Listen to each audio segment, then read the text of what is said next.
That good-for-nothing wife. Just ditch that woman before we get in real trouble. As soon as they thought I was asleep, my husband and his mother completely changed their attitudes. They left home, but claiming they didn't want to lose their assets, they shamelessly returned and began causing chaos. When I confronted them with reality, my name is Daisy. I'm 30 years old. I got engaged to my husband Brad after dating him for 5 years. We were living with his parents in their house. Initially, we had agreed to buy our own house when we have our first child. It's been nearly 2 years since then, but we haven't been blessed with a child, and we're still living with his parents. Living with my husband, his mother, and his younger brother, I was often the subject of concern from those around me. My parents lived far away, a distance that required air travel, and they always expressed regret that they could not help me. However, my husband was always kind to me, and I had a good relationship with my mother-in-law. So far removed from the typical mother-in-law, daughter-in-law issues that it felt like they didn't apply to us. Because of this, I was very happy. One day, I got into an accident and broke a bone. I was hospitalized and couldn't move on my own. In the early days after the accident, my husband and mother-in-law visited me daily and worried for me. Now, they only visit once a week. I was grateful they even came to visit. But the next day after the doctor told me I might have lasting injuries. She can't do housework or anything, but she's going to cost us more than ever. What a useless wife. If she has lingering issues, having kids is even more out of the question, right? Yeah, maybe. Now that it's come to this, I think it's a good thing we don't have kids. And if she stays bedridden forever, I'll have to do all the housework and care for her? I didn't agree to marry for this. Wasn't it to do the housework and caregiving? If she hadn't gotten into an accident, she could have continued as our maid. What a disappointment. Before this becomes too troublesome, please get rid of that woman. I'll get it. I'll divorce her quickly. Thinking I was asleep, the two of them had this conversation in my hospital room. I was nothing more than a maid and a caregiver to them. After that, the attitudes of my husband and my mother-in-law towards me became blatantly cold. Your husband hardly comes, does he? He must be searching for a new woman. If you only had a child, you could have kept him by the skin of your teeth.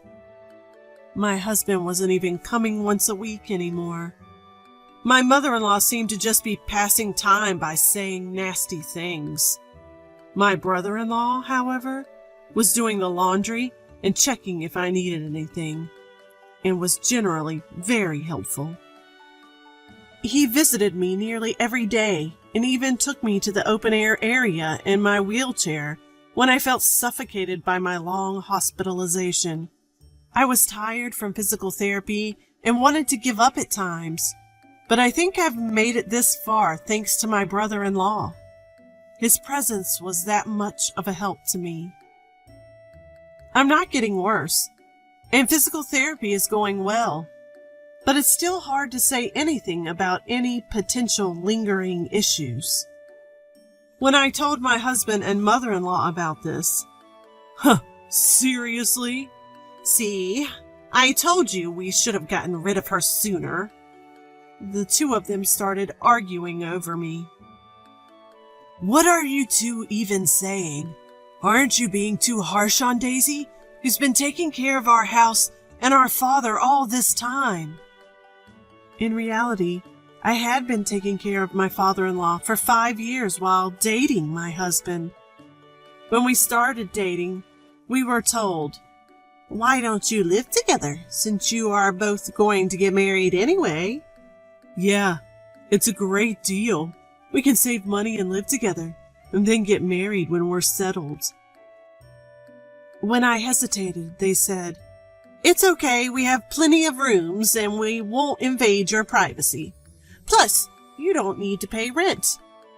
You want to marry my son, right? How could I refuse? But in return, we have a favor to ask, Daisy. While you're working from home, can you look after our father who needs care? It's only for 4 to 5 hours during the day when my mother's out for her part-time job. We also have my brother, so the two of you can work together.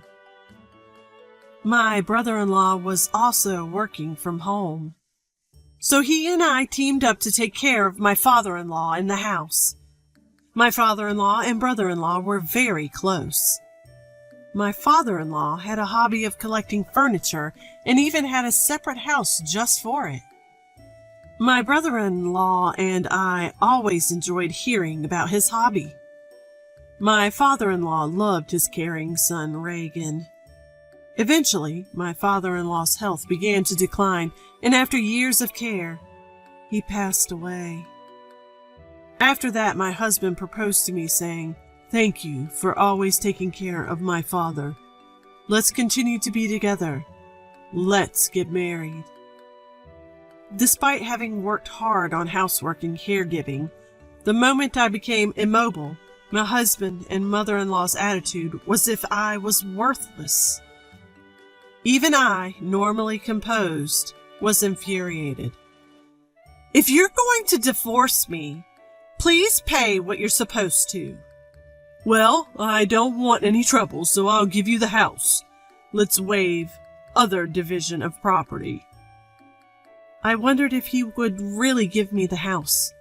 But since my father-in-law had left an inheritance, a lot, and it was divided among my mother-in-law, Brad, and Reagan, the inheritance amounted to approximately $300,000 each, so he seemed to have enough assets. Reagan was told to handle all paperwork with the executor, and he had to visit the court several times, which was quite a hassle. No way! We can't give away the house! If we divide the property, I'll lose half my savings. It's just a wastefully large house in the countryside. Even if we give it away, it's not an issue. Even at the highest estimate, it's only worth about $100,000. Plus, various fees will be deducted when we sell it. It's cheaper than losing half my savings. Well, if you say so, Brad. But what if she demands more later? What if rumors spread in the neighborhood because we abandoned her? The two debated what to do with me. Then I'll take her in. Reagan, Brad's brother, interrupted. Why would you go out of your way to do that? Ah, you've been interested in Daisy, haven't you? That's why you're so willing. You can have her if you want, but she's no longer of any use to us. Don't ask to take Daisy and the house back later, okay? Why would I? I just hope you won't come asking for money later. And remember, you can't return damaged goods. Brad and Reagan signed papers and arranged to formally change the property title through a lawyer. I'll take out some money for my savings. So why don't you find a younger, healthier, and prettier woman to marry and build a better house? Sounds good. Hey, Daisy, get a lawyer to file for our divorce quickly. They said they'd stay in a hotel for a while and left the room. Reagan and I, left behind, silently saw them off. I had to find a lawyer to file for our divorce first. Reagan helped me to file for the divorce, and in a few days, Brad and I became complete strangers. A week later, Brad and my mother-in-law packed their belongings and left the house. It was strange that Reagan, Brad's brother, continued to visit me. You don't have to visit anymore. We're strangers now that I've divorced your brother. There's no need for you to worry about your former sister-in-law.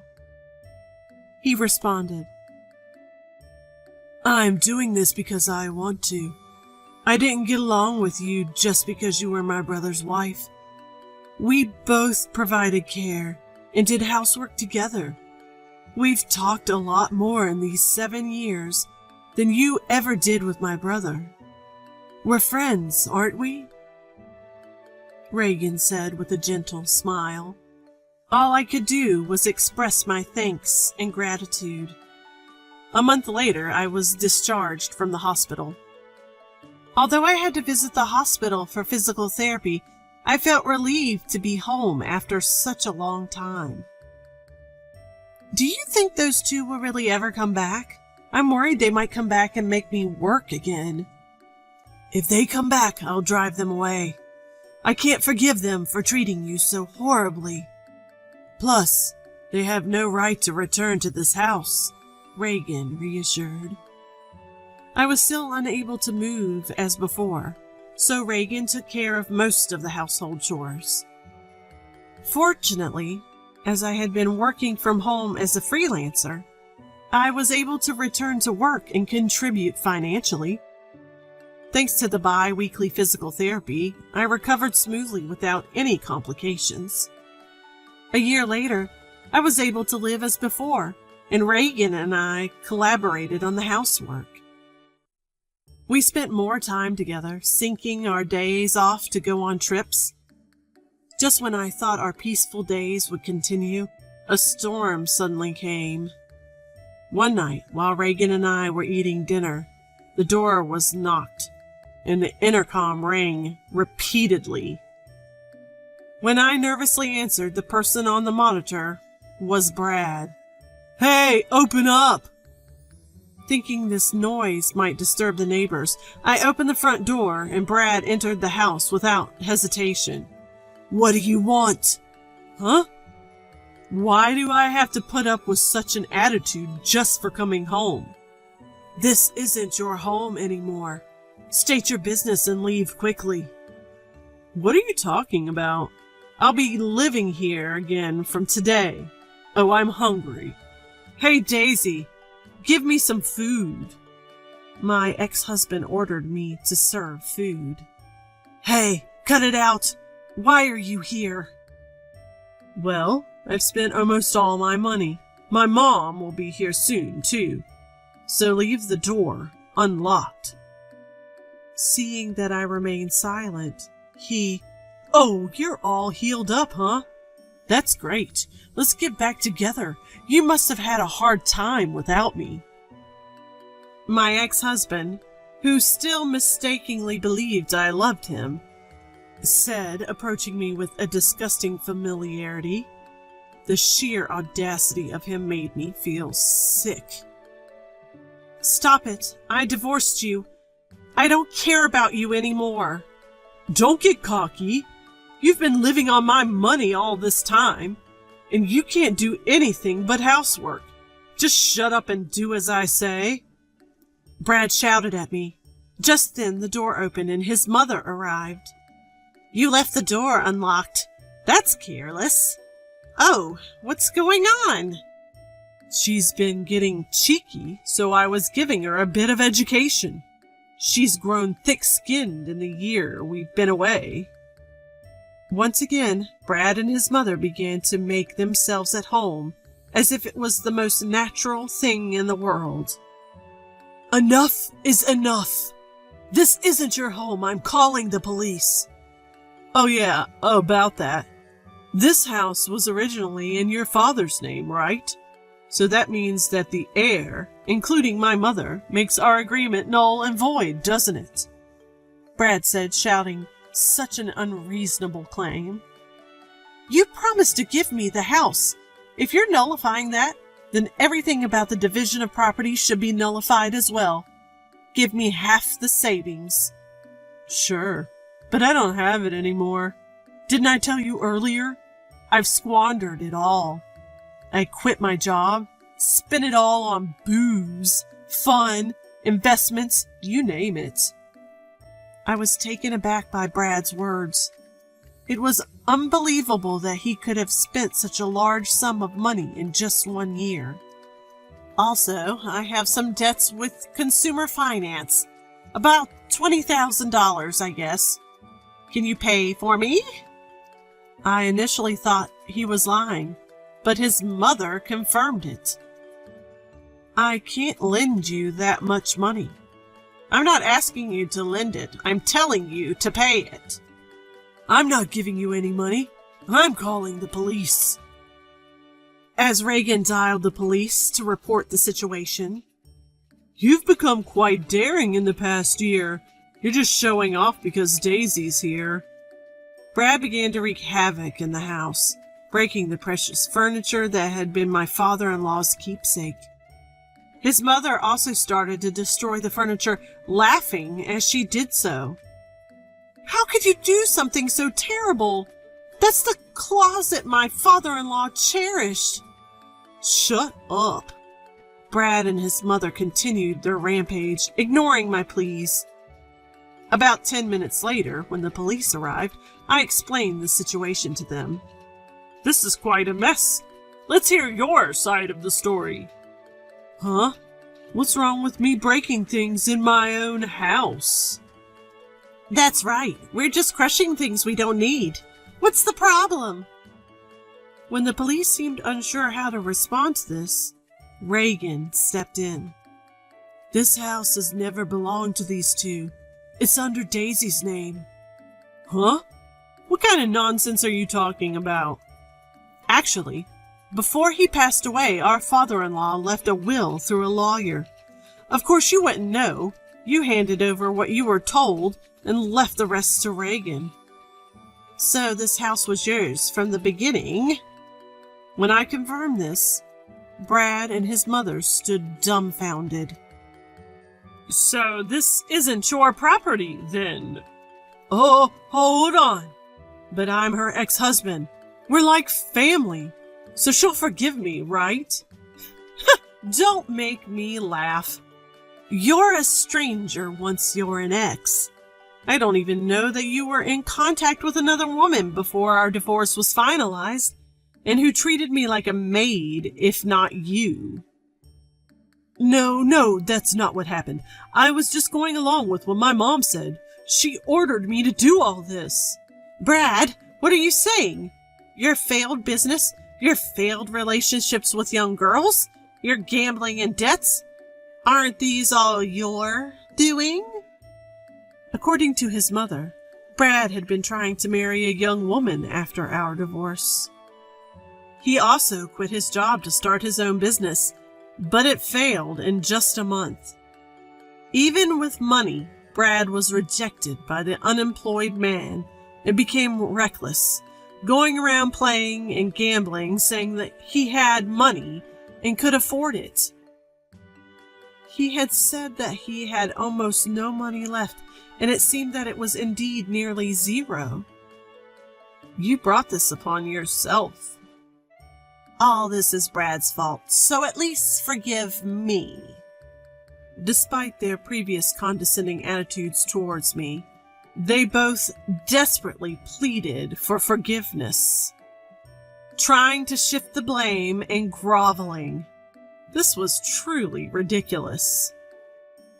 "No, I won't forgive either of you. And this isn't something from the past, is it? You were treating me like a servant until a moment ago, right? Not leaving when I asked you to leave is illegal.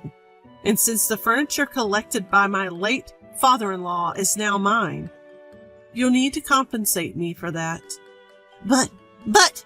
"All right. We will compensate you. Just please don't get the police involved. You wouldn't want me to go to jail, would you?" "I actually don't care at all. By the way, we're married."